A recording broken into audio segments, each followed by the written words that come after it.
All right, we will call our March 12th regular city council meeting to order. Can I get a roll call, please? Mayor Nielsen, I'm here. Councilmember Giles, Here. Councilmember Machezik, Here. Councilmember Nelson, Here. Councilmember Thrower, Here. All right, let's everyone stand for the pledge. I pledge allegiance to the flag of the United States of America and to the republic for which it stands, one nation, under God, indivisible, with liberty and justice for all. All right. I need a motion to approve the agenda if everyone feels good about it. I move we approve the agenda of tonight's city council meeting. I'll second. All in favor? Aye. Aye. The agenda is approved. Councilmember Nelson, can you turn on your mic, please? Thank you. It's me. I heard last time I don't speak loud enough, so I need to do this. You can have your own. Julie and I will share. All right, anything on the consent agenda anyone would like to take off of there? Not me. I move Nope. the consent agenda. Second. It's been moved and seconded to approve the consent agenda. Can I get a roll call vote, please? Councilmember Thrower, Yes. Councilmember Nelson, Yes. Mayor Nielsen, Yes. Councilmember Giles, Yes. Councilmember Machezik, Yes. All right, the consent agenda is approved. Sorry, into public comments, we did receive one general public comment online. I think everyone got that. We don't have anyone signed up for general public comment this evening in person, no one online, correct? Is there anyone in the room that would like to make a general public comment not related to our public hearing? Okay. And then we will move into the reports. It's going to be short because two of our normal in-person reports are not here. Sheila, Sherry, both were not able to make it. I get a couple of notes, updates, wherever they went. I just hid them from myself.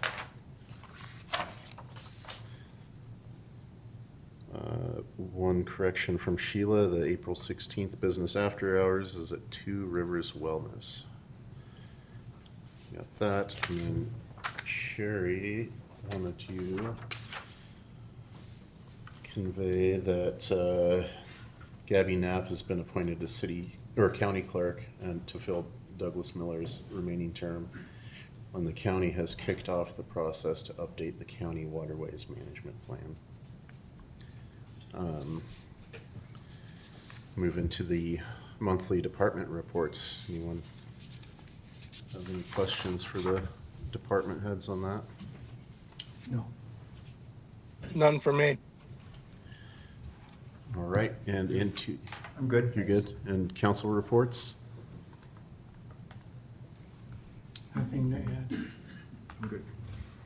All right. I don't have anything. Our reports are not very exciting this time. Sorry, everyone.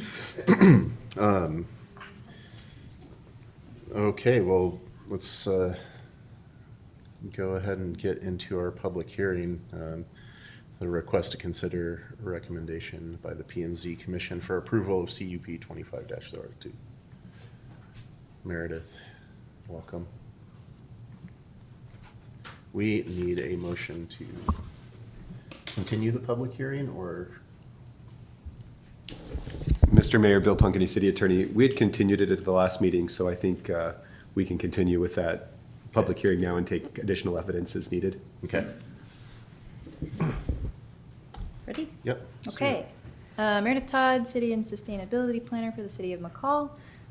You have entered into your continued public hearing for CUP 2502 and associated design and scenic route review. Last time, we took all of the evidence and plenty of testimony, all of the testimony into the record, and determined that we needed to receive some further information relating to public noticing at the planning and zoning stage, as well as some questions, again, about the proportional relationship or lack thereof between requesting an extension to Dinehard Lane or not, associated with this application that came from some public testimony that was provided. City legal counsel reached out to the school superintendent and school's legal counsel to request some comment from the school on that and further research. So you were provided both at your table today and via email shortly after 3 p.m. the correspondence from the school district reviewing the noticing at the time period of the planning and zoning public hearing, as well as further commentary on transportation-related exactions and how they should not be applied to this application. That analysis is consistent with the conditions of approval recommended by planning and zoning and within the staff report. There is no recommendation to dedicate any easement on the southern portion of the property, as there is no expansion to the student body population taking place with this application. It is just a physical expansion of about 6,800 square feet of the building to allow room for flex space, additional classrooms, and then some site modifications to playground area, as well as the internal transportation system. So Bill Punkany can comment on legal analysis of that letter from the school district's attorney, but it appears that the question of noticing has been addressed with evidence provided to support that they did in fact mail and notice correctly at that time. So staff would be comfortable with proceeding unless council has additional questions related to subject matter in the application or other facts that you need prior to entering deliberations. And you No have further questions all of the from me. applicants here today as well. Perfect. Any questions at this time? We can have Bill give us a quick explanation of his analysis. Sure. Thank you, Mr. Mayor. Bottom line is that, we needed to see that there was some evidence that the proper notice was given, and sufficient evidence, in my opinion, has been provided. So we can delve further into that when we go into our deliberations, but for now, my recommendation for the council would be that you take notice of the letter dated March 11th, 2026 from Mr. Brett Walther, as well as his attachments, which have been provided to the city council, and that it be included in the record. All right, thank you.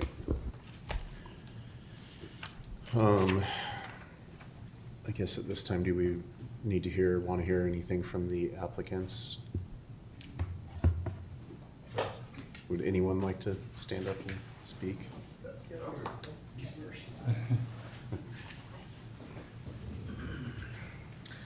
Travis Burrows with Design West Architects. I'm the project architect and applicant. Design West Architects is 216 Southwest 5th Avenue in Meridian. And thank you all for your time again to hear this.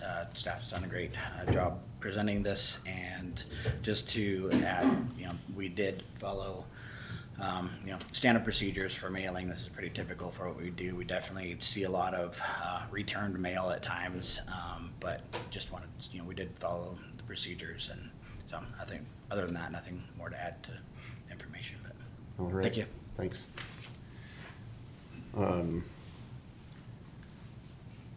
We received one public comment online. We have a few folks from the school district that signed up to make public comment. You're welcome to make public comment if you would like. Come on up. Mr. Mayor, council members, my name is Jason Clay. I'm the Director of Operations for the School District 299 South 3rd Street. I just wanted to kind of follow up with Travis's, kind of reiterate the fact that we went through all the processes, and I actually physically notified or posted the notice at the school district at 111 Sampson Trail, and we do have the affidavits as well as I'm sure you guys have a copy of that, and the notice to the paper was also we have a copy of that affidavit. So thank you for your time. Thank you. Brett? Good evening, members of council, Mr. Mayor. Thank you. I will be very brief. I authored the, on behalf of the district, the letter before you with the attachments dated March 11, 2026. I can field any questions. If not, I think Mr. Pocanelli capably summarized what's in those documents. Please state your name. Oh, I'm sorry, it's Brett Walter. I'm here for the McCall School District. I live down in Boise, Idaho. You want my home address, or is that good enough? Your work address is fine. Yeah, 250 South 5th Street, Boise, Idaho. Anyway, any questions? If not, I will rest. Sounds like we don't have any questions for you. Great, Yeah, thank no, you. I don't have any, you know, during the discussion, some of the things we want to talk back and forth to come out, but I would just comment, I accepted your letter and make note, thanks. Thank you, sir. And Tim Thomas, would you like to speak?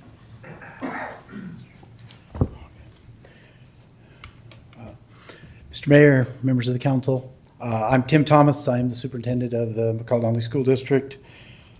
I don't know what the address is out there. I don't know. I just go to work there.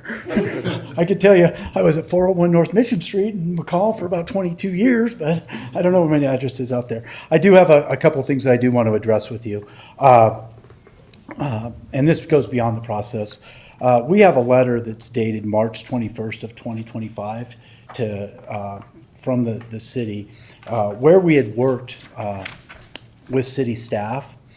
And in the letter, we have agreed as a school district that when it is time, when the 850, or if it's sooner, we have committed $400,000 to help with the intersection. We believe that it will benefit us, and we will set that aside for the time of when it goes. You know, when we're ready to, when the city and everybody's ready to go, we are willing to be a participant in that area. It will benefit the school district, and we have always been good partners with the city and the community, and we want to continue. You know, we know there's traffic there, and we want to help it when it's time. And so, as we get to the 850, and hopefully, you know, it isn't 2050. You know, if it's before that, we're willing to sit and work and talk with the process and be a part of the solution. We don't want to be a part of the problem. We want to be a part of the solution. Because I think there was some questions about, well, what happens if it's 15 years from now that we get there, you know? And we have committed as part of our project that we will set aside that money and wait for the time when the city wants us to contribute our part of it and help build it. And that came from a letter on March 21st. The actual number at the time was $394,700. That's a preliminary cost estimate of the school district's contribution, and we're in the game. Okay, we're in the game. We're a part of this for the community. So we know that that's besides the improvements that we plan to make on the property with bike paths and road straightening and so forth. We will at some point be a part of the solution out there on that. When I say out there, on the southeast corner of McCall, you know. But at this time, we believe that that's a different project. That's not this project. That's a different project, but we're willing to be a part of it. So, does anybody have any questions about that? Questions?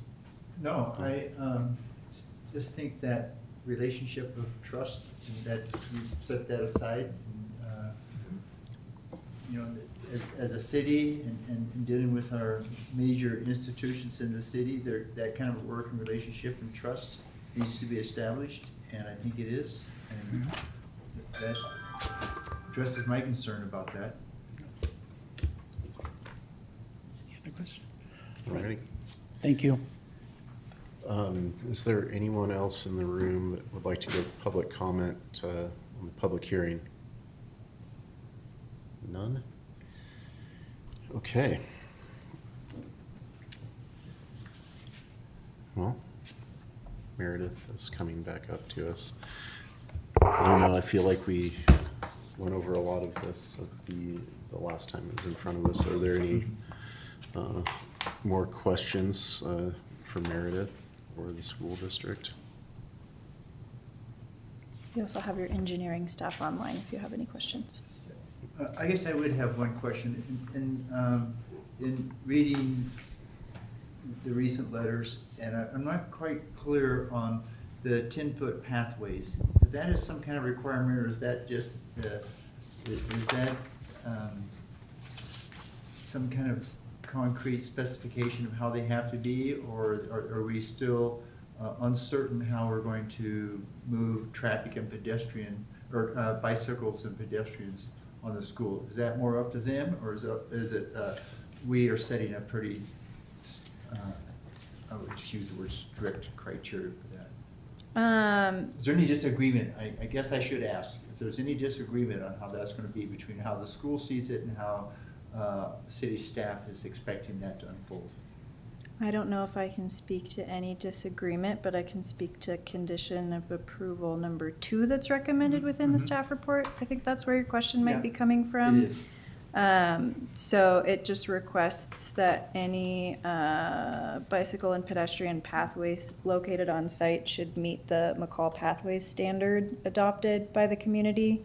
So typically, same thing with streets, pathways, and otherwise, we adopt specific design standards for how they should be constructed in public spaces. So I'm not sure if Joe Barton is online to speak to the actual design direction of those pathways, but that's usually handled at the staff and final engineering level. Joe, do you have any comment on the final design of the bike paths on campus?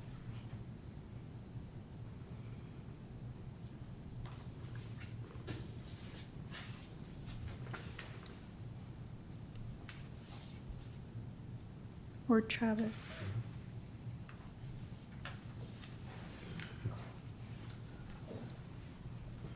I'm not sure if Joe is well connected at the moment. Again, Travis Burrows, Design West Architects. We are planning to comply with all the conditions of approval and the 10-foot standards. So I don't believe that's an issue, and there's no disagreement on our side. So, thank you. Great, thanks.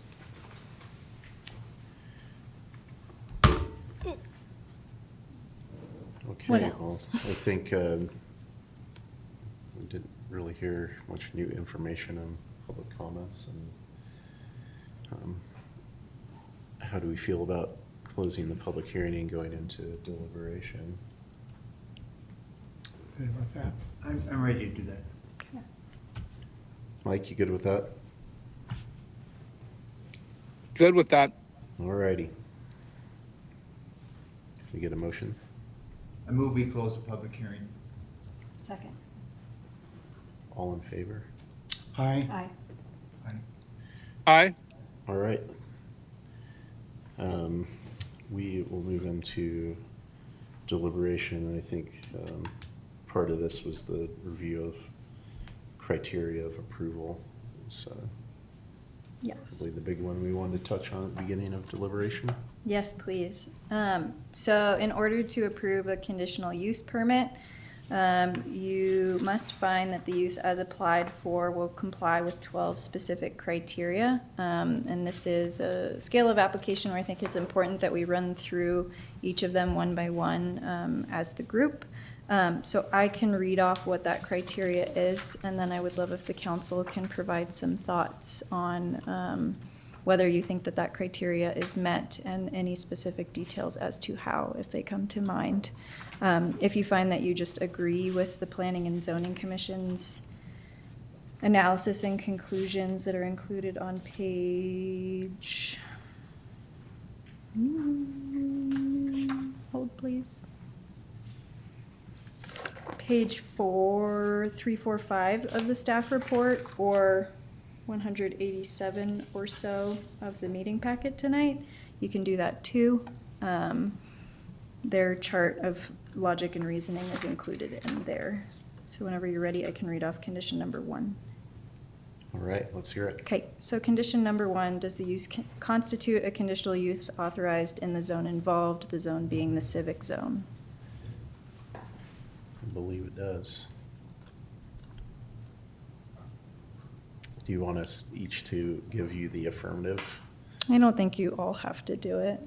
Question mark? No, just a generalized discussion and direction to Meredith, because we'll need to be putting together findings Okay. on the application, so. Okay. Is everyone in agreement with that? Yes. Yep. Good. Yep. So number 2, the use shall be harmonious with and in accord with the general objectives and any specific objectives of the comprehensive plan or Title III of McCall City Code, which is planning and zoning. Yes. I concur. Yep. Sounds like a yes. Yes. Okay, number 3, it must be designed, constructed, operated, and maintained to be harmonious and appropriate in appearance with the existing or likely character of the neighborhood, and that such use will not change the essential character of the surrounding neighborhood. Yes. Yes. Yes. Any inspiration as to why, perhaps? Just a small commentary. Yeah, I will accept the P and Z findings. The additions are designed in a similar character to what is already there. It's also just an expansion of the school, so it's not an additional use that would not be harmonious with the area. The work complies with the surrounding R4 setbacks, and it's contained within the existing school property. So it's again, it's not changing the essential character of the surrounding area. Thank you. Okay, number 4, it shall not be detrimental to the health, safety, and general welfare of persons residing or working in the neighborhood of such proposed use. Yes. Yes. Yes. Yes. It'll be an improvement, at least, of pedestrian travel. Okay. Number 5, it shall not cause any substantially harmful environmental consequences to any land or waters within the planning jurisdiction. Yes, there'll Agree. actually be several improvements by minimizing paved surfaces, and stormwater facilities will be improved. Okay. Number 6, it shall not create excessive additional public costs for public facilities and services and will not be detrimental to the economic welfare of the community. Yes. Yeah. Yes. Okay. Yep.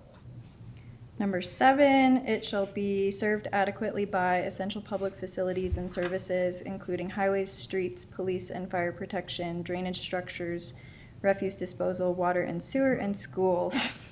The applicant may be required as a condition of approval to mitigate any deficient public service. I think it meets that.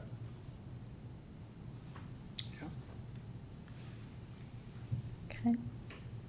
8, it shall not involve uses, activities, processes, materials, equipment, or conditions of operation that will cause unreasonable production of traffic, noise, smoke, fumes, glare, odors, or other forms of pollution.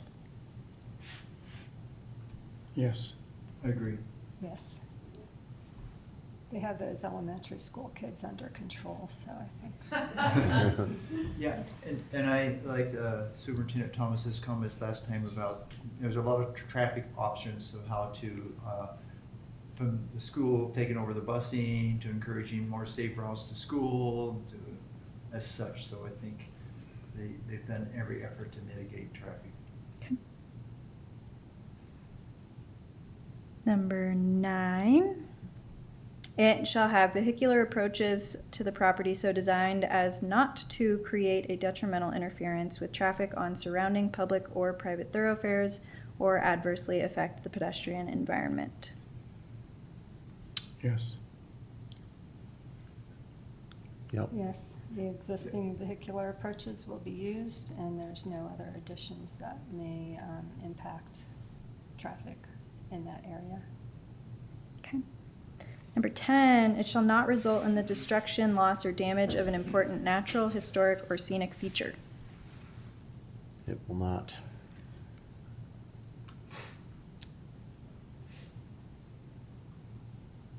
No, and it'll add to the landscaping and trees and make it even more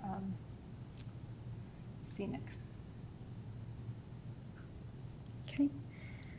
And 11, it shall be on a site of sufficient size to accommodate the proposed use, including yards, open space, snow storage walls, fences, parking areas, loading zones, and design standards as applicable. Yes. Yes. Yeah, I'm a solid yes, but I think we also need to recognize schools need a lot of space. And that they're using they're using their entire space, and I think they're using it appropriately. Okay, and last criteria, it shall have a minimal negative economic impact on the neighborhood or surrounding community. I agree.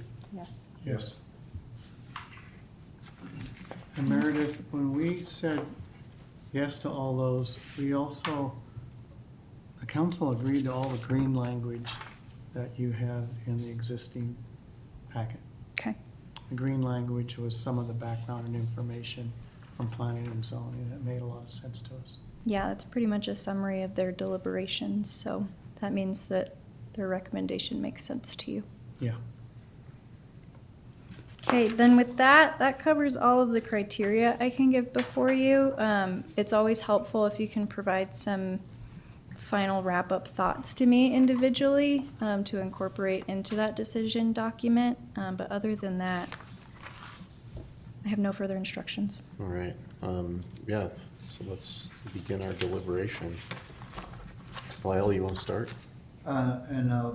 Yes, and as to what Meredith just suggested also, I think the school has demonstrated that they want to be a really contributing partner to how that portion of town functions for the community, particularly the school, of course, and that they have the city's comprehensive plan about being a safe and friendly community. And to me, the school needs to be and is instrumental in us achieving that. So I think they've gone, met every criteria and gone beyond to make McCall the place we want to raise or have our kids be educated and the experiences they get by going to school here. I'm done philosophizing a bit, but feel stronger than that. I'll leave it at that. Okay, I wanted to address one of the big points from public comment and a thing that I raised at our earlier public hearing. First, the Dinehard extension. I agree with the city, not the city attorney, maybe the city attorney, but the school's attorney, that a Dinehard extension would be a regulatory taking. I thought that was the case with the first CUP. It's way out of proportion to what this project is doing and trying to accomplish. So I'm glad that is not part of the conditions of approval in this. And this time around. The second thing I wanted to address was the trigger about the traffic study and once it reaches 851 students. I had a little bit concern about that because of just the prior history of this and you know, the history of the Dinehard expansion and the prior CUP that kind of conditioned its approval on the expansion or a traffic study approved by the city without any sort of public input. I'm a little more comfortable with this the way it is written now because it would be an amended CUP which would go through a public process. Mr. Thomas, your piece of information there about the letter that the school's committed some money to improving that intersection is helpful. And I think, you know, that there are with it having to go through another public hearing, I think there is sufficient, review and ability to restrain a potentially future city council on planning and zoning from decisions that might not be quite right. And so so I am happy with that condition. If the school is happy with it and they're accepting it, then I find it acceptable too. Okay. Bob? I really appreciate the school district and all the staff and their consultants bringing us a great proposal. And I agree with the comments of Julie and Lyle. I'm very, very happy to be supportive of this project. Mike? I will echo what Bob said. Thank you. Yeah, I think most of the sentiment has been covered. We really appreciate all the efforts from the school district to make this a reality. I know it hasn't been the shortest road. I guess I'm looking for some pun in the road extension there, but I will pass. I think we're all happy with the proposal as it is. So with that, then your last step is to choose from the potentially recommended motions, which are found on page 15 of your staff report or 197 of the meeting packet. Unless you all have revisions for the conditions of approval just below that, it's sounding like option 1 might be your preferred option, but I'll leave that to you. I was gonna ask you about that, a little Sure. confusing. I think we're headed towards option 1 unless staff had some recommended changes. I have no recommended changes. Okay, thank you. I'm I'm in good with position 1. one person. All right, can we get that motion? Ooh, and I'll tell you that that motion is actually a bad motion, so let me go to your agenda, Bill, because that's the planning and zoning language. Oh, I didn't help you. Okay, Julie, can you help me make this right? Yeah, let me go back to the page there first to see what you're Instead of correcting. making a recommendation to planning and zoning or city Oh, council, yes. please direct staff to prepare a decision document consistent with your own deliberations. Okay. I move to approve CUP-25-02 and direct staff to prepare findings and conclusions consistent with the council's deliberations. Second? That motion has been made and seconded. Can I get a roll call vote, please? Councilmember Thrower, Yes. Councilmember Nelson, Yes. Mayor Nielsen, Yes. Councilmember Giles, Yes, Councilmember Machezek, Yes. Okay, motion carries. Thank you guys again for your work on this. We are excited to have good partners in the school district.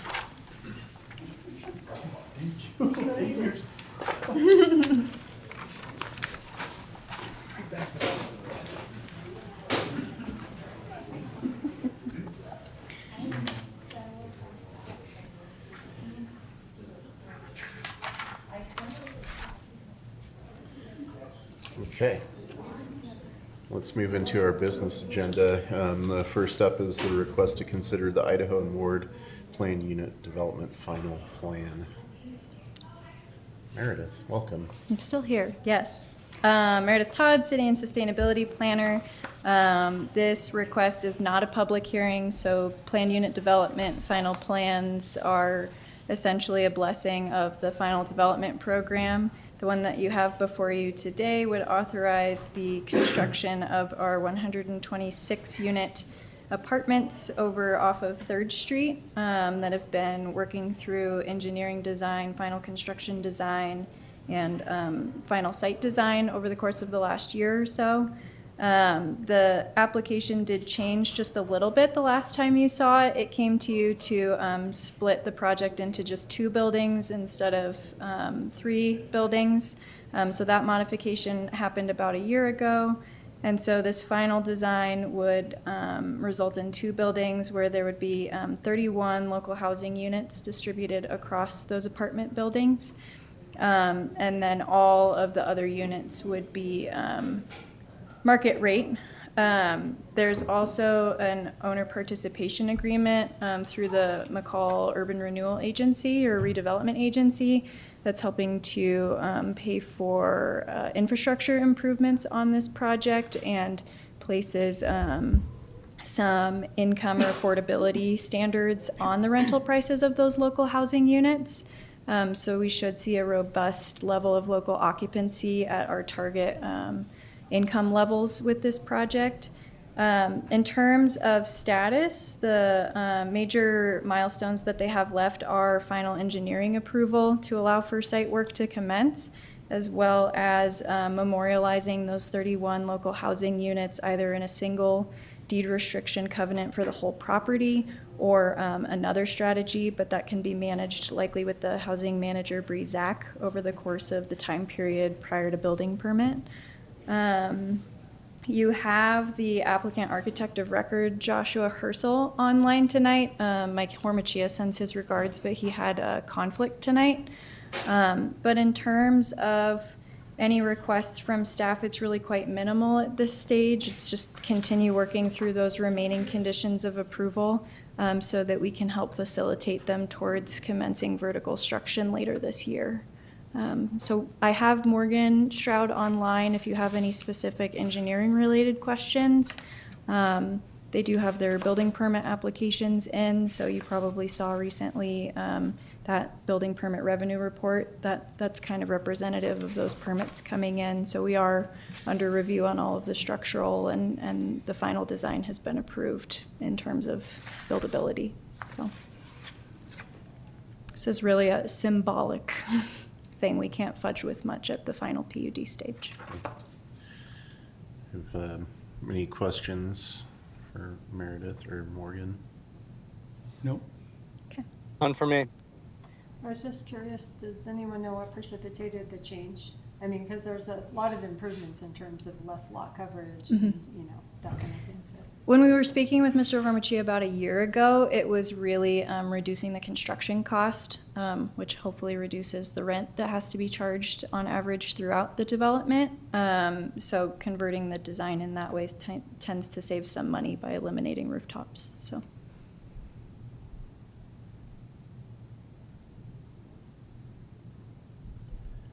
All right, well, if there's no further questions or discussion, can we get a motion?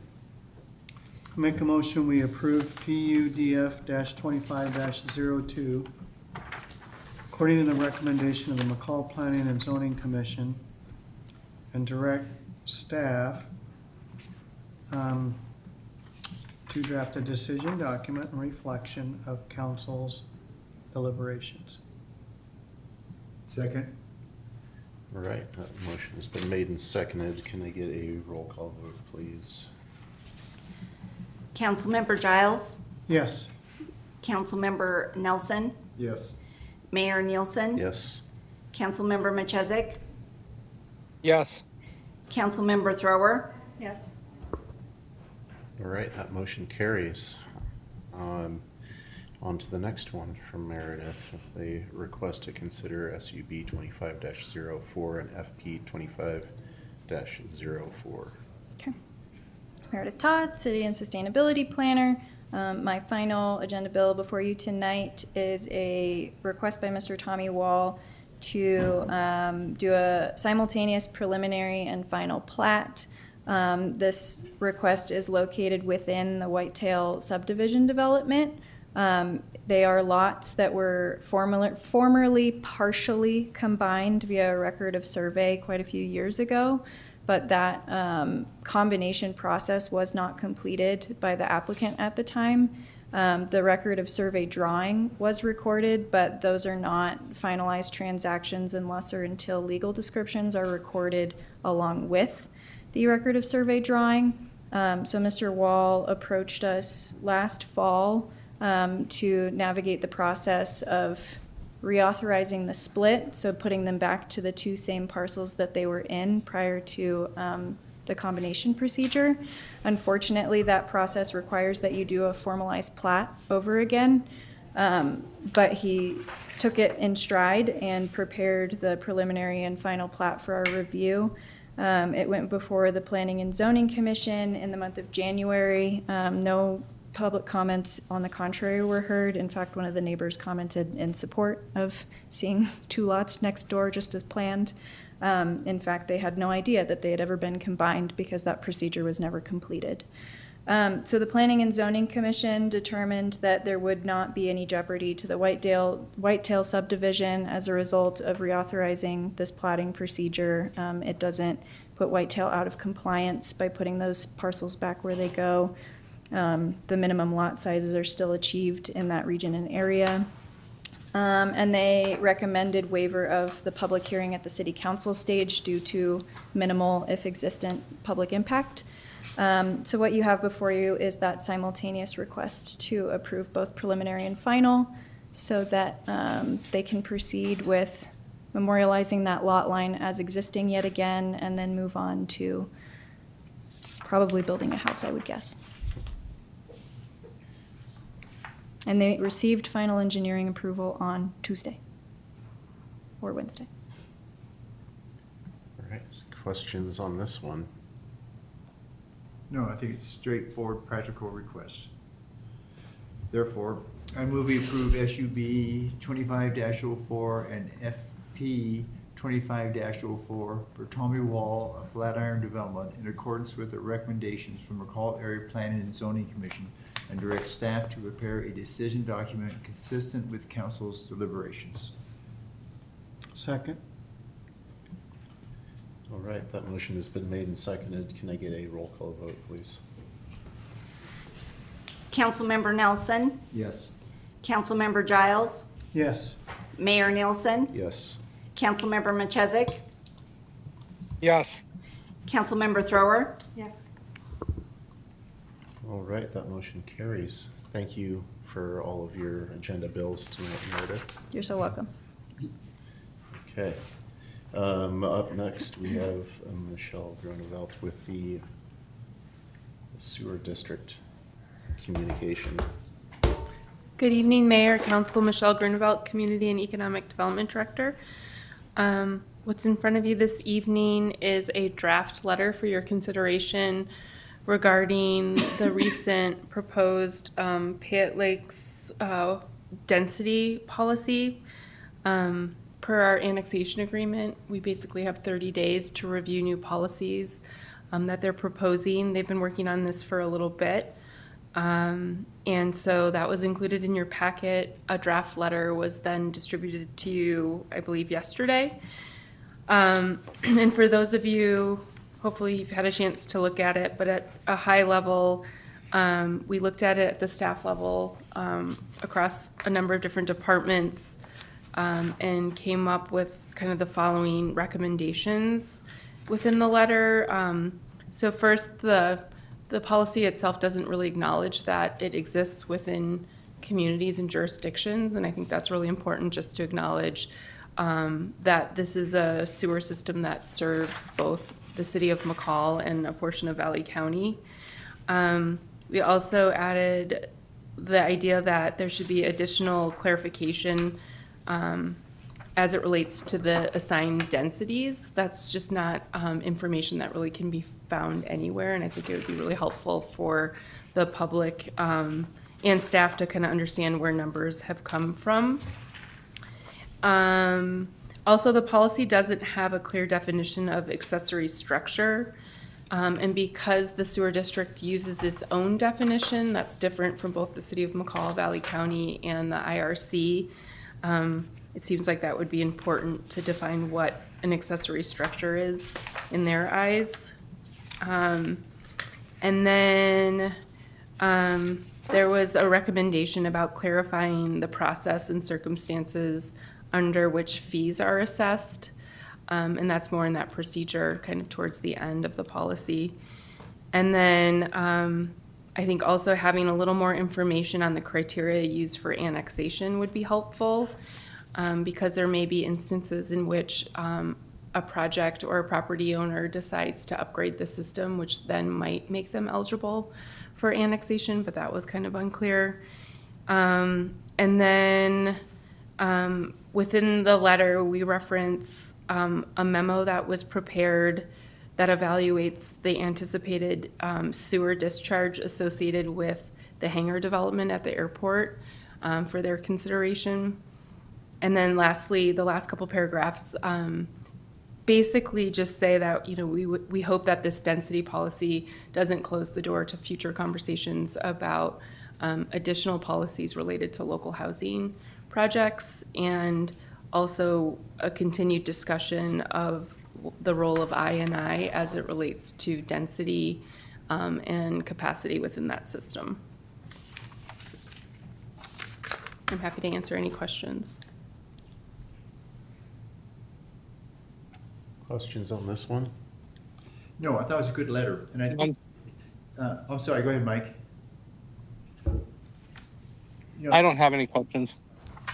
To me, in presenting a letter to somewhat coordinate two plans of such large, impactful organizations in jurisdiction over a same area, I thought we really picked right things, present them with the right spirit. This is done in the essence of cooperation. It's not done in some combative manner.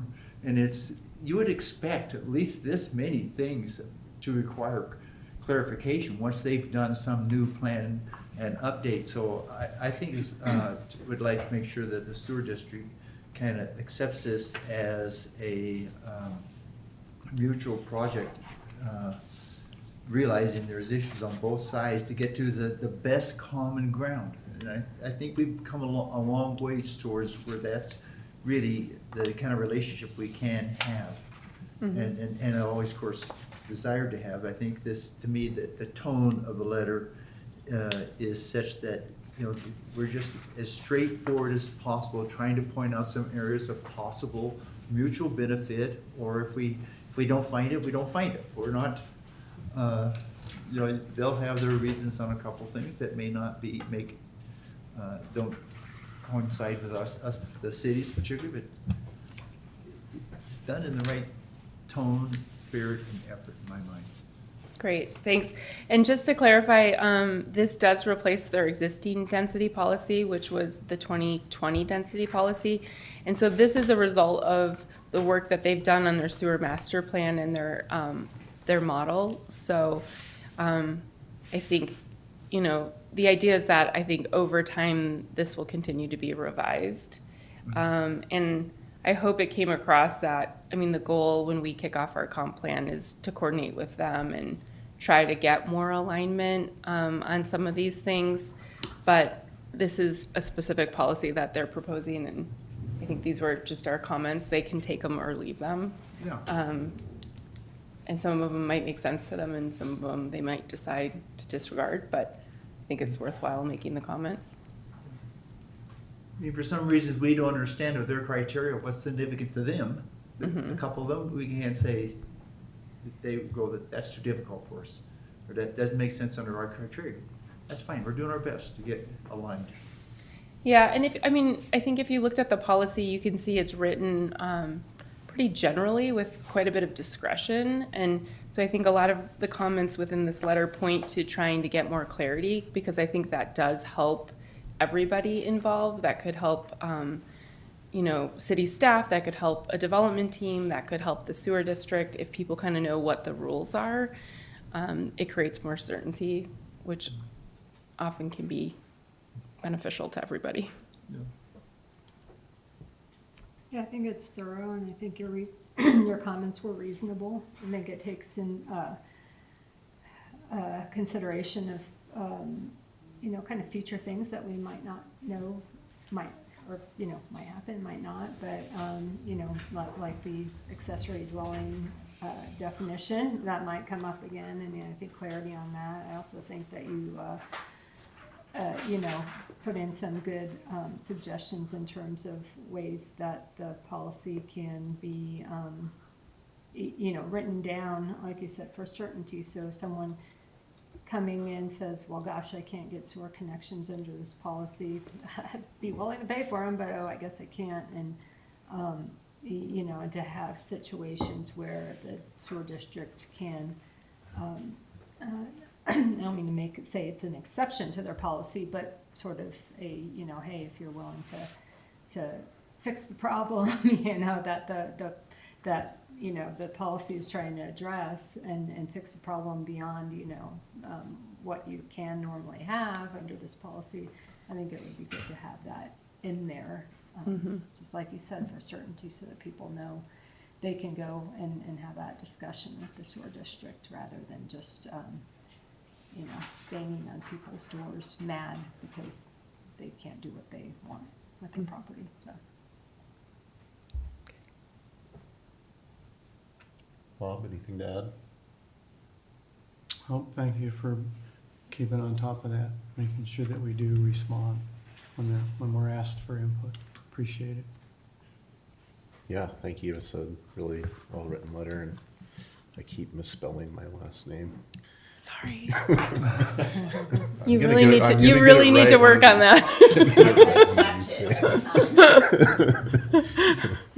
That's Put it in your word dictionary. autocorrect. Yeah. Okay then, we're ready? Yeah. I move we approve the agency comment letter to the Pet Lakes Recreation Water Sewer District and authorize the mayor to sign all necessary documents. Second? That motion has been made and seconded. Can I get a roll call vote, please? Councilmember Nelson, Yes. Councilmember Giles, Yes. Mayor Nielsen, Yes. Councilmember Machezik, Yes. Councilmember Thrower, Yes. All right, that motion carries. Thanks, Michelle. Thank you.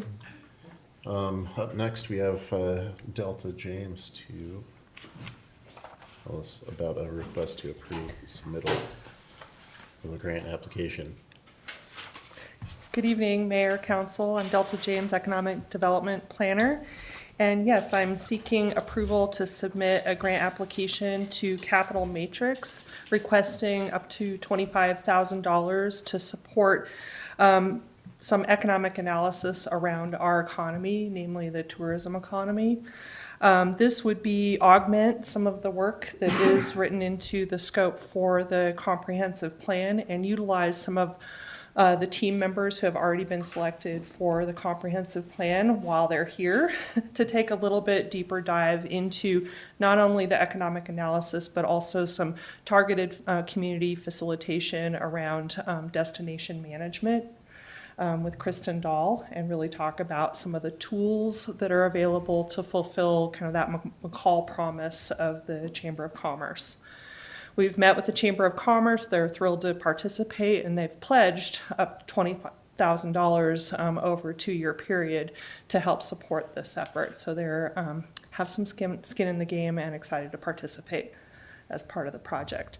I've provided a very draft scope in your packet of some of the things that would be investigated should we be successful in the grant award. And understanding that this is draft, we're still working on details in the comprehensive plan scope of work, as well as some details with the chamber about specific data sets. So, but this is the broad strokes that I would utilize to request the funding from Capital Matrix. Questions for Delta on this one? None? Okay, well, I think it's hopefully we get the grant. It's getting quantifiable information on anything that's kind of nebulous like tourism is really helpful, so. Yeah, I think the chamber is excited to learn in a little bit more detail the impact of some of their key events to the businesses who reside here, and again, get a better understanding of who comes to visit, how many we have, why they come here, what they do while they're here, and what the opportunities are for them to be beneficial to our community and mitigate some of the concerns that come with tourism. So that's the overarching goal. Yeah, I thought that overarching goal of how do we mitigate environmental consumption, use that word, in tourism and still bring that eco-tourist and how we magnify that part of our clientele. So I think, to me, I'm really hopeful about the grant and that it also it gives new light to those issues, new capability. Thanks for tying it into our comp plan too. I think that'll augment that, like you said. Be really Yes, it helpful. should help support some aspects of the comp plan, and there already are general scope descriptions in the comp plan scope about economic analysis of the tourism industry, so there will be some support of that effort from the grant award, if we're lucky to get it. Perfect. Can we get a motion for that one? I make a motion to approve submittal of a capital matrix grant application to support destination management planning and authorize the mayor to sign all necessary documents. Second. That motion has been made and seconded. Can I get a roll call vote, please? Councilmember Giles, Yes. Councilmember Nelson, Yes. Mayor Nielsen, Yes. Councilmember Machezik, Yes. Councilmember Thrower. Yes. All right, that motion carries. Up next is a request to submit a grant for tennis court equipment. Yes, Mayor, Council, again, I'm Delta James, Economic Development Planner. This is a request from the City of McCall's Parks and Recreation Department to submit a grant to the U.S. Tennis Association, of which they are a member, that department is a member, to request up to $4,000 to support new equipment for the tennis courts that we help maintain over by the high school and utilize for recreation programs. So the new equipment would include a sunshade for the bench and windscreen and a new tennis net and perhaps a few other minor things. So it's a small grant, it's up to $4,000, does not require a local match, but is a relatively simple application procedure. That location gets a lot of use too. It does. It's a great facility. Yeah. Yeah. All right, can we get a motion on this one? I move we approve submittal of the USTA grant for tennis court equipment and authorize the Parks and Recreation Director to sign all necessary documents. Second. Motion has been made and seconded. Can I get a roll call vote, please? Councilmember Thrower, Yes. Councilmember Nelson, Yes. Mayor Nielsen, Yes. Councilmember Giles, Yes. Councilmember Machezik, Yes. All right, thanks, Thank you. Delta, appreciate it.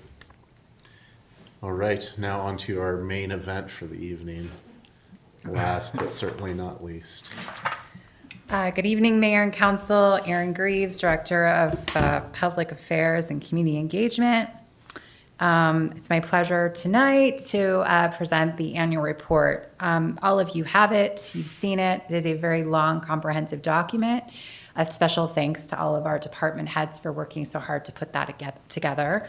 You might have noticed just from the layout that our city manager had us roll back to an older format in a new modern way to capture some of the things that we heard last year, which was you wanted to see some financials again, maybe a little less flash and a little more content. So that's what we worked for this year. I'm not going to read to you today. I'm just going to go over a few highlights, mostly for the benefit of the public, and then we can talk about your strategies towards the end. The reflections is a snapshot of the entire year, and this year, despite the pressures from growth and infrastructure needs and policy changes, your city government employees worked really hard to deliver core services and advance a lot of our priority projects, especially those priorities outlined by the council. We saw rising costs and limited resources, workforce recruitment challenges, growth pressures, and of course, our legislative and policy changes that affected our local government. We're really proud still of what we accomplished, even in light of all of those hurdles. We're happy our city manager stuck with us through all of those hard things because it was a tough year. Across departments, we saw organizational improvements to our budget processes, our financial systems. We've got some new cost and improved efficiency systems as well. And we've strengthened our internal coordination between all of our departments. We saw some infrastructure and transportation improvements, like our local option tax renewal that helps support our transportation improvements. And we've added some additional housing things to that as well to increase our ability to support housing through LOTs, streets LOT. Bike lanes, separated pathways, and of course, we continue to plan into the future. We also did a lot of environmental stewardship, meeting council's goals, continuing focus on protecting our Payette Lake, the surrounding natural resources, and making sure that our stormwater system stays strong. So we improved that system. The other big thing this year for environmental was, of course, the adoption of the city's first climate action plan, which was a long, amazing process called Rooted in Resilience. If you haven't read it, it's a great read. We worked really hard on that, and a thanks to Meredith and Michelle and Delta, all for bringing that to light with our with Lotus, our consultants. Housing management and growth, you hired a housing planner, increased focus on workforce housing solutions, and you partnered with some developers and other housing organizations. We also saw compliance review of our deed restriction housing units this year. You started a new department, mine. I was pretty excited. So we like to think we're providing major improvements to our city's website and digital communications with our new launch and expanded opportunities for our public to engage. And of course, we always continue to try to expand our public participation, community initiatives, especially for our plans and future planning across all departments. Our human resources department saw a 92% employee retention rate. You'll remember that that is one of the council's goals, was to increase that. I think a lot of things went into that. Of course, our leader, Forrest Atkinson, did a lot of work to make sure we were working together as a team. And we also started kicking off sort of our all staff huddles and things like that. So there's a lot of little pieces, I think, that went into that. We expanded our onboarding and workforce planning, and that continues, and we're still trying to improve that. We saw a successful audit last year, and of course, as I mentioned before, our financial systems and internal controls with our new financial director were improved. We saw a lot of grant funding thanks to Delta James, $4.6 million secured in grant funds.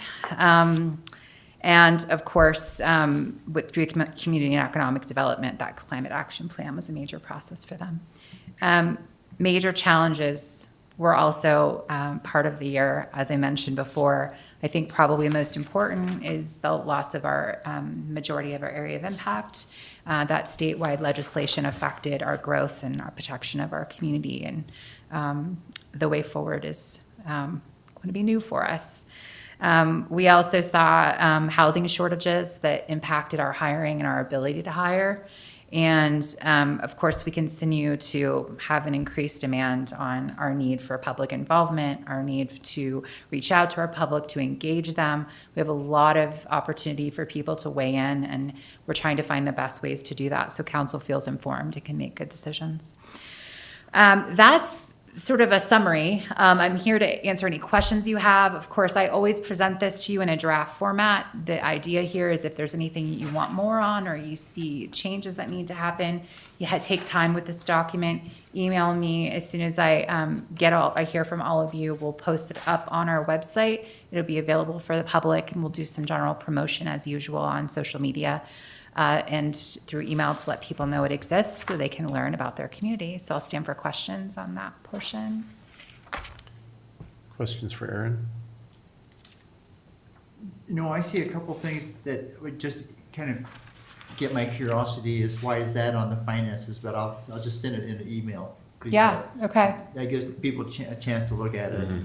That's great. I would defer to my finance department to answer any of your questions, so absolutely. I like the new style this year, it's really great.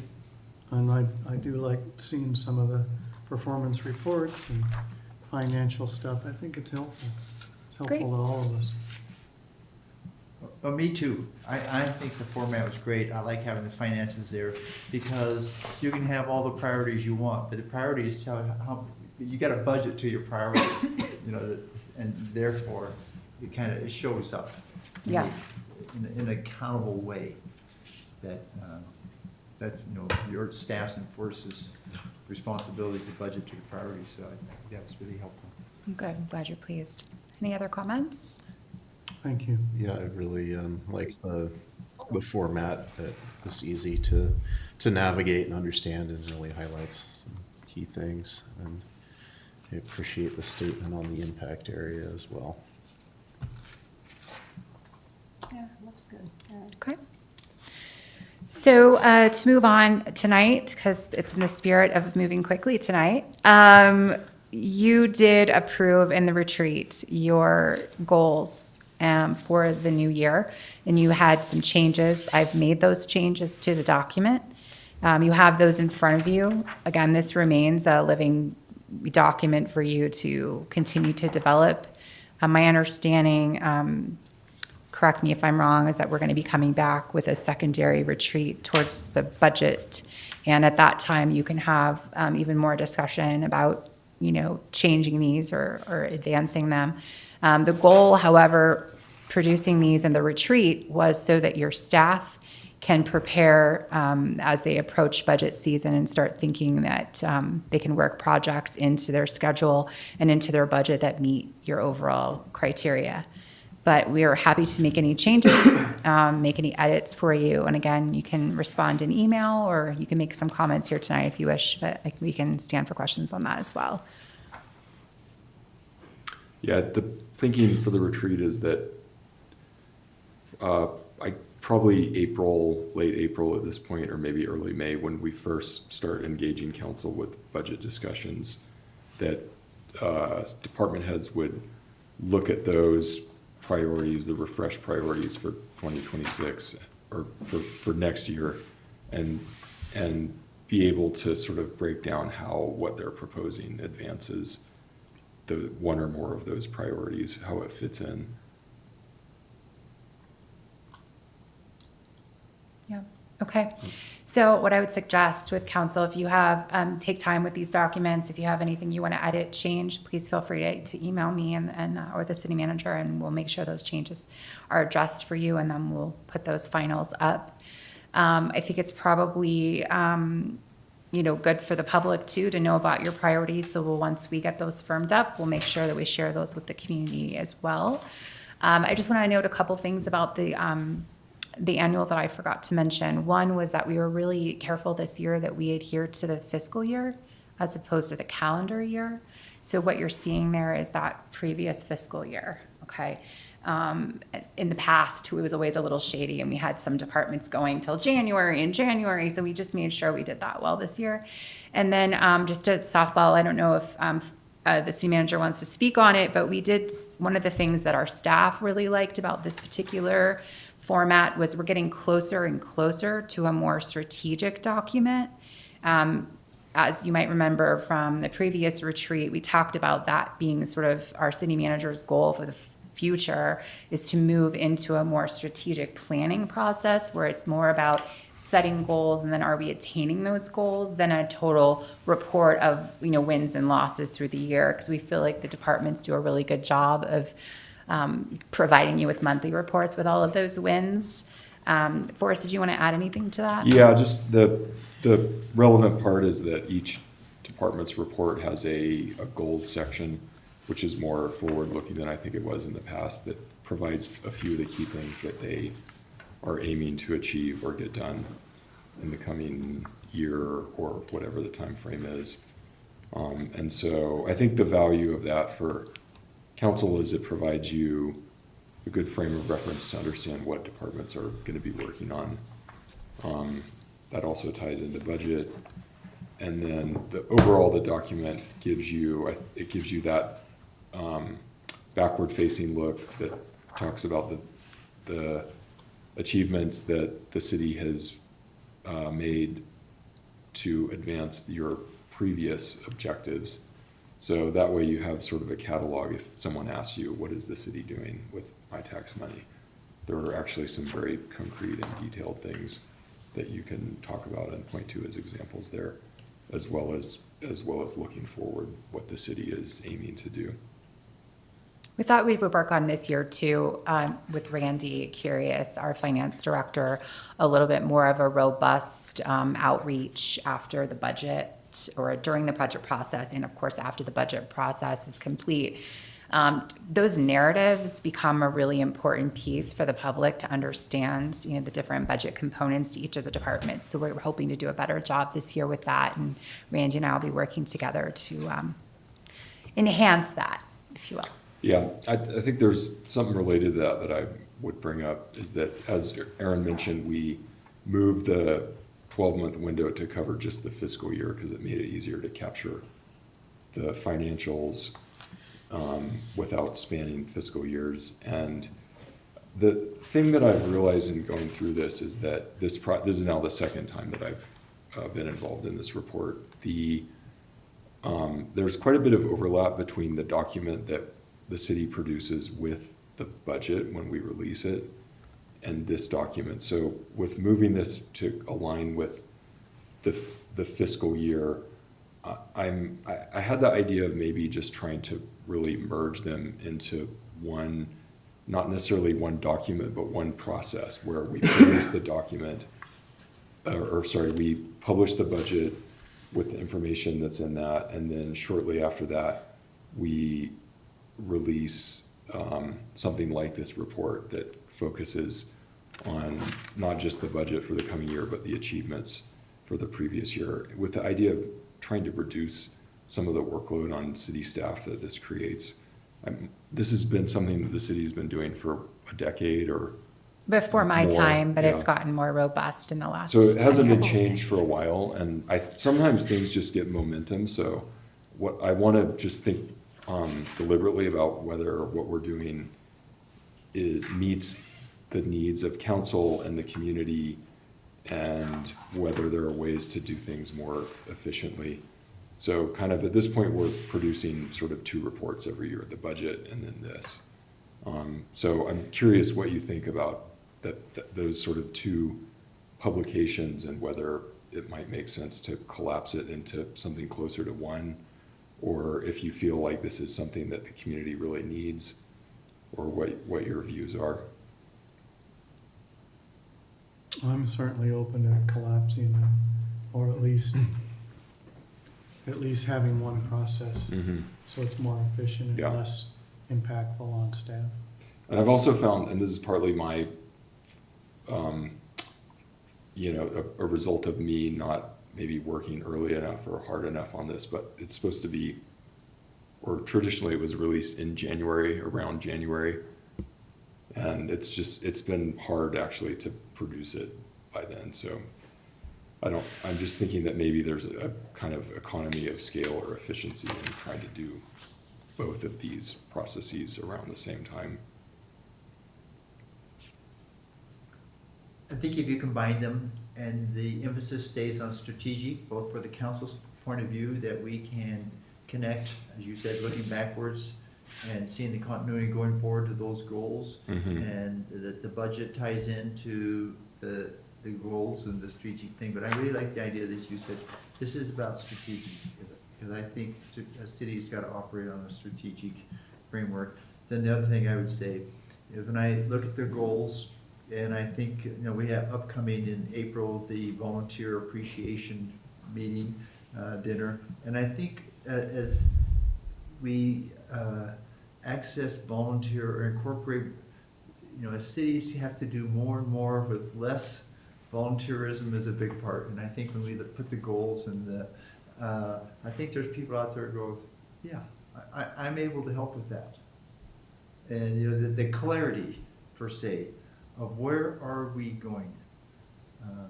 So, that means, I think we can collapse it, and also, I think if I were just a citizen and looking at this, one of the things I'd be asking is, this is a community, where do I help?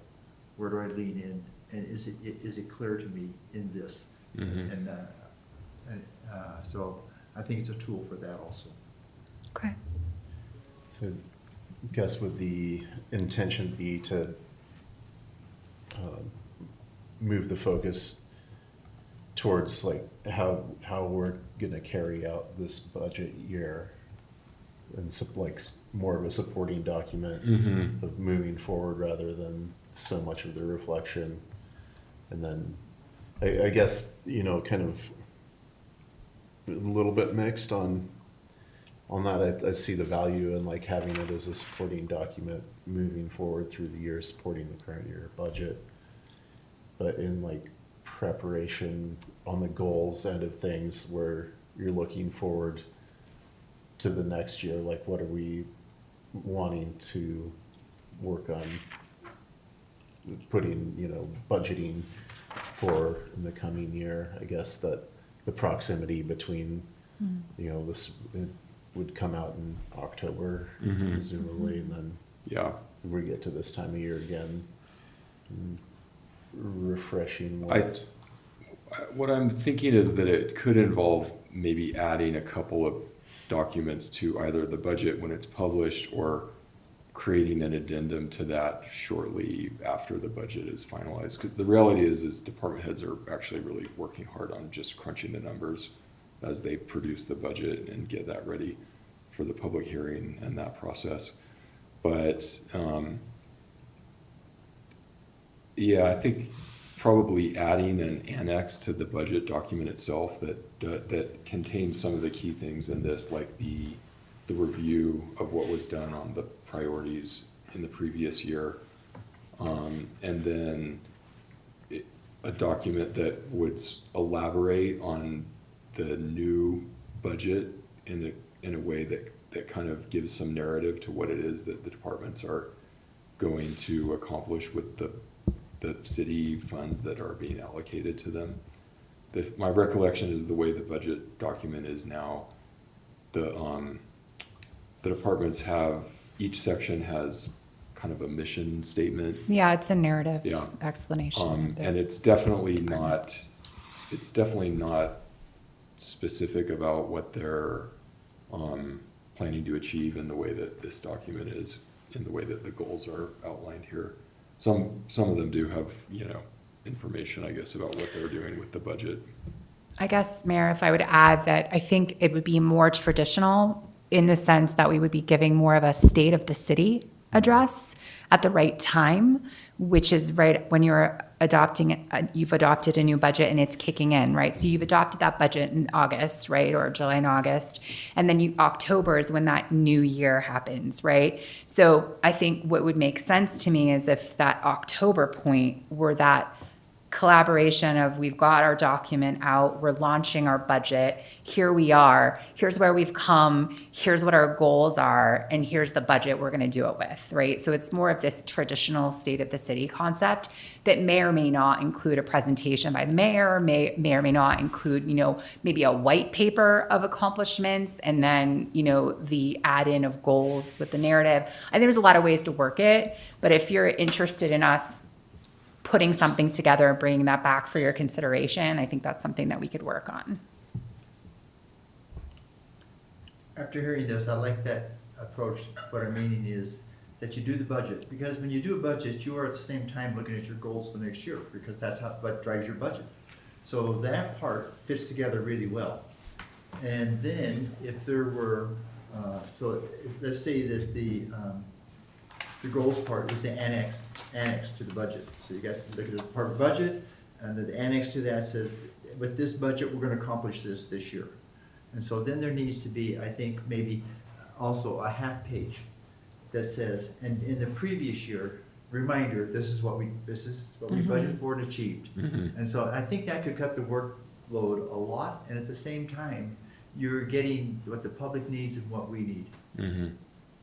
And that point in time when that budget is published, That's actually where a lot of the information about prior year financials is available, because the audit's been done, the books have been closed, it's all there. Whereas when if we're doing a retrospective on 2025 and early 2026, it's actually like the audit hasn't been done. Sometimes the books haven't been closed, so that's another advantage, I think, in terms of just synchronizing. So it does mean we need to do another one in like a minute, but yes. I was about to ask, are you really looking forward to this summer if this is added into the? Maybe we could do a report light this year or Yeah. something. Well, I do think that I mean, honestly, I think in some ways, if you take the flash out of it and it's not so much of a heavy lift for every department head to pull together photos and every department head to pull together, we kind of have a lot of that information that lives inside of our monthly report. So if we could find a way to put all of that together in sort of, like I said, a look back white paper, as opposed to this complex magazine style document, which is lovely. But then let's package the budget with the goals and the priorities, and that's that magazine beautiful budget, and then behind that is the reflection on the previous year as more of a white paper. I think that would be a much easier production, and also probably more usable and probably more time appropriate. Yeah. So anyway, if you think we should just bring you an idea, we can maybe just start there, what it might look like. I'm good with that. I like it too. Any other questions about the annual report or the way forward on your strategies for the year? Thanks for all the work on it, Erin. And Yes, the taskmaster. pleasure. This was all done in-house, right? It is. Yeah, it's very professional. Well, this year, all our department heads did a lot of their own heavy lifting, which was great, and then all I had to do was sort of put it all together. But it's like giving birth every year. Yeah, it's like I've had 10 babies. Yeah. Thanks, you. Have a good night. Thanks, Erin. All right, on to the upcoming meeting schedule. All right, Mayor, Council, Bessie Jo Wagner, City Clerk. Just some updates to your upcoming meeting schedule for March 19th. The Falvey's Hangar Development Documents item was confirmed for April 2nd, so you will not see that on the 19th meeting. Then I wanted to draw to your attention April 1st at 11:30 here at the community room is the high school civic engagement speeches. And it's from 11:30 to 3. I know that sounds really long, but both classes will be coming, so there will be a break in between. They're usually about 90 minutes. So, if you can come for the first part or the second part or both, that would be great. And then the third class will be on April 2nd at 8 a.m. to 9:30 a.m., again in the community room. So the kids are working hard. We've done our presentations, all of us, including Meredith and Aaron and myself, and the kids are incredible this year. They're incredible every year, but they're super engaged. So I think you will enjoy what they have to say. And then for your April 2nd regular meeting, there was some additions of an amendment to a funding agreement that Delta will bring forward, and the Idaho Rivers Grant Agreement will also come before you. And then the other changes are, let me see here. On April 16th, we added the appointment of the McCall Redevelopment Agency board members. And then on April 22nd, as Councilmember Nelson referenced, is the annual volunteer appreciation event at Banyans at 5:30. We'd sure love to see you guys there. It's a great opportunity to meet all of our incredible committee members, and also we open it up to all of the volunteers. So we have quite a few that come from the library and from Parks and Recreation, and so we're excited to have that event. And then on April 30th, we did include now a library strategic plan. Meg will be giving you an update regarding that strategic plan on April 30th. And then on here, on May 7th is typically when we would be doing budget kickoff. So I will leave that up to Forrest and Randy to solidify that date as that. So that would be kind of your budget retreat, but we would actually have it here. So it's kind of a retreat. It's a quasi retreat. We'll give you a wonderful lunch and It's a long day. it'll be a long day. Currently, we have it until 1 o'clock, but we'll have a discussion among staff if we need it to be any longer. Yeah, I But- mean, I think going longer than that just is probably pretty draining, so I would aim to not. Yeah, or we could come in earlier too, whatever. So there's that, and then I think that about covers all of the changes. And then again, with your events that are coming up, April 6th is the AIC spring meetings in Boise. I don't have anybody scheduled from the council to attend that. April 22nd through the 24th is the RCC Mountain Town Tour, and Council Member Giles is attending that. And then the AIC conference, currently Council Member Giles is attending that. That's June 10th through the 12th.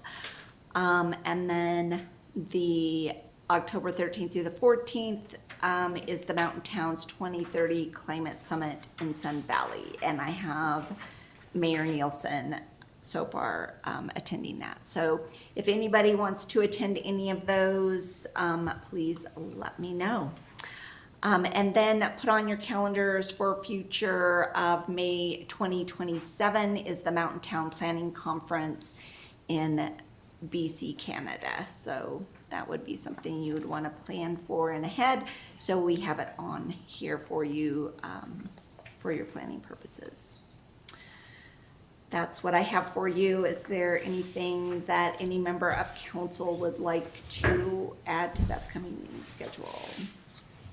I have just one, where it fits in, and I think it relates to Meredith, Michelle's, and Julie asked that today. When we passed the school CUP, and then the master plan for that part of town and we look at these new traffic master plans, and if any of the decisions we're making now impact that, do you see that rolling into what we would discuss on the comprehensive plan and the transportation master plan, like say that the April 9th? Do we look and think about that will be somewhat of a transportation master plan update that gets rolled into our whole big package? Is that- Yeah, so it won't be that specific, so. Michelle? Oh, sorry. And you were there, so I don't. Yeah. Yeah, so the April 9th work session, there's gonna be probably the first like 45 minutes. It's a joint work session with PNC and City Council, and the goal is to go over the kind of how the plans are gonna roll out and connect to each other. So it's more about kind of process and what it's gonna look like and what we hope to achieve kind of with each plan. Then the last, we'll have an hour and 15 minutes. Yeah, an hour and 15 minutes to go kind of deeper on the design guidelines. So that's really kind of where it'll be interactive and fun, and we'll start getting into the topics of the design guidelines. So the official comp plan and transportation kickoff, we're gonna explain that in the meeting, but while we're working in the background, we're not publicly kicking that off yet because we wanna start with the design guidelines to help lead kind of that process. Okay, great. And we'll get into all those details on the I night. realize it's much higher and needs to be. I was just responding that we had a couple letters written to us, the council, a reference to the school PUC approval, and what does the, not extending Dinehart, how does that relate to our master plan? And is it something we have to look at? I just wanted to bring that up. Yeah. That we have, we will address that. We will, as part of the transportation master plan, we'll get into that level of detail. We're not there yet. Yeah. Okay, So we won't specifically talk about that on the 9th. yeah, will not. Will not. Right, but the Correct. response to those comments is that, yes, the city is updating its transportation master plan, including Southeast McCall, Yeah. right, through this process. Correct, yeah. And including things like, yeah, what the comments that were raised Okay. around that CUP. Great, Great, thanks. thanks. Bessie Joe, can you add me to that climate summit in October, please? Yes, I can add you to the climate summit.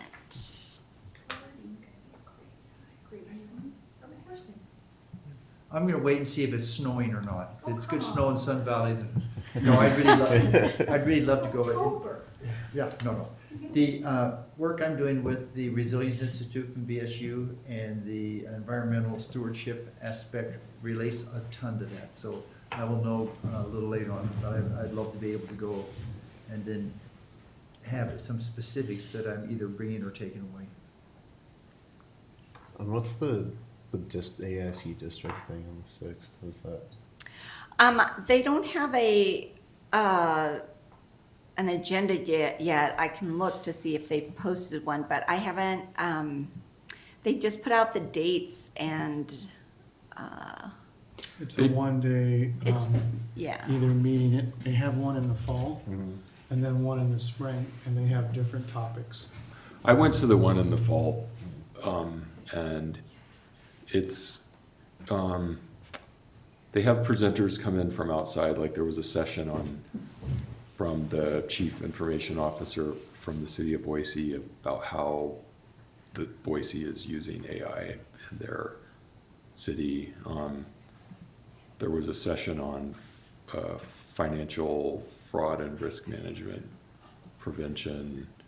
So it's probably things like that. It's it's almost like professional development / staying up to date on current city government issues type of topics. They do have an agenda, and it does look like it's more probably geared towards like forest or department heads. They have a legislative update, hiring, firing, and the employment law essentials. And then they're going to have the elections for the AIC. Board. Yeah, and then for the board, yes. And then they're going to have a budget presentation. And then Idaho's Energy Future, Idaho Advanced Energy Consortium will be presenting that. So it's from 9 a.m. to 3 p.m. and it's at the ICREMP building at 3100 South Vista Avenue. I found it interesting. It could be worth considering. It did feel like it was more aimed at like staff, but not necessarily. I'd have to look at who was there. Yeah. I could send you the list. Yeah, it was a good mix, I think, between elected officials and staff. Yeah, there were some elected officials. I'd consider doing that one if the Yeah. timing permits. I would like to think that, that Forrest is our representative and Colby, the mayor, Bob, that the aspect of Idaho's energy future, that we weigh in and have an opinion, that green energy matters. And we have a contrary position perhaps to the state of Idaho and certainly the federal government. And I think Yeah, that's I think it's also, there's value just in staying engaged with AIC because they take positions on legislation and things like that we have interest in, so there's value. Alrighty. Yeah. And Right. I will not be at the next meeting. You will not be at the next Yeah, meeting. I'm gonna try and log in, but I assume that And that's for the 19th. Yes. I should also flag for council, and I'll send you an email, but I will be out from the 20th through the following week for spring break, and Bessie Jo has kindly agreed to be acting city manager. I'm going for the Oscar. You've got my nomination. All right, should we call it a night? Yeah. Make a motion to adjourn tonight's meeting. Second. All in favor? Aye? Aye. Aye. All right, thanks, everyone. Thanks, Mike. Thank you. Thanks, everyone. Did you see what I mean? Yeah, no, it took me a second. I had to read this about, he's like arguing on the opportunity. Right, so no, they threw this together really quickly. I For primarily this to get, focused on. I'm glad we didn't do any kind of quagmire with the school. No, That was the. tell me that you Yeah, said how. I know, the whole thing was that, oh my gosh, for time. It's unbelievable.